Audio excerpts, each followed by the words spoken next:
The infamous Roswell event happened back in July 1947. The story details that a large craft made contact with the ground near Roswell, New Mexico. W. Mac Brazel, a rancher near Roswell, New Mexico, found wreckage in 1947. Because there had been so many other flying saucer sightings that same year, Brazel believed this wreckage had to be something similar. Major Jesse Marcel was sent to investigate the site and recover the wreckage. He announced in a press release that they'd recovered a flying disc, but the next day they said it was only a weather balloon. However, later on the Air Force claimed that neither stories were true, and that it was actually a device used to spy on the Soviet Union. Strangely, after going back on their statements, people quickly forgot about the incident, even though a matter of days prior their government admitted they had discovered the wreck of a flying disc.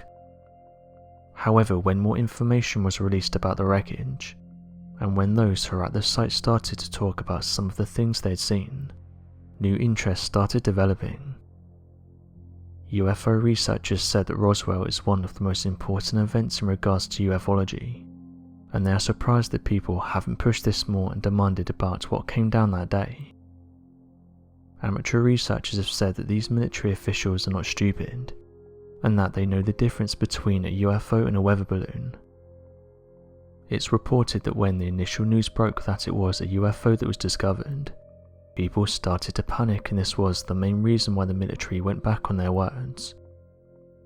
For the last few decades though, those who worked at the location of the crash and who were told inside information came forward with their stories.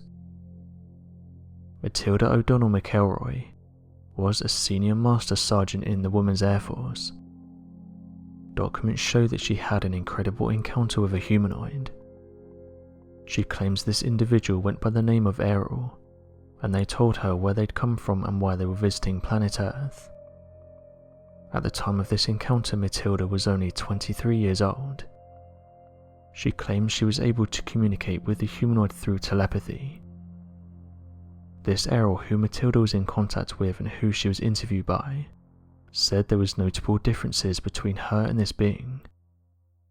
Firstly, she stated that Airl was not a biological entity like herself, but said that she did have a female appearance and that she was the size of a child. During the crash there was 3 of them on board and she was the only survivor. Interestingly, Matilda's report matches what many abductees have said. She claims that the being's body wasn't like a human's, but rather seemed to be made of some type of synthetic material.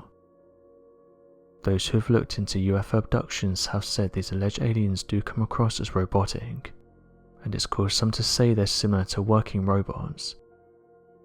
Some abductees have said that while observing these beings, they were very robot-like, not blinking, moving in bizarre ways and not showing any type of emotion. When Matilda was later interviewed for a book, she theorized that the craft was made out of the same material as the alien, and that both of them could be controlled by the mind. She did say, however, that Airl didn't release much information to her, and that she was reserved about certain topics. Matilda even went as far as saying that it came across that Airl didn't trust the military officials.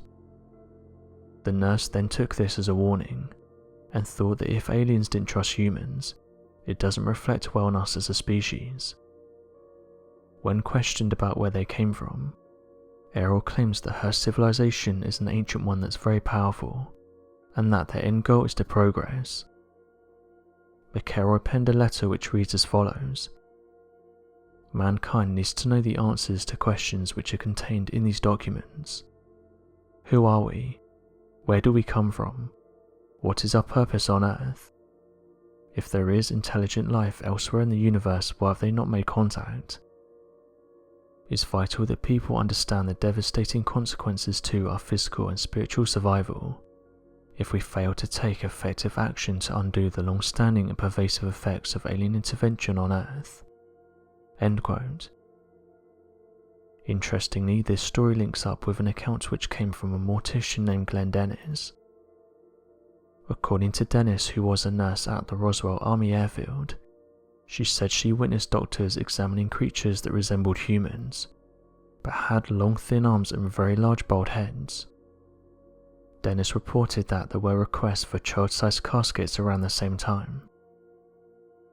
The TV show UFO Hunters interviewed Airl, who was at the site and helped clean up the crash, and also at the time one of the last surviving people who was actually at the crash site.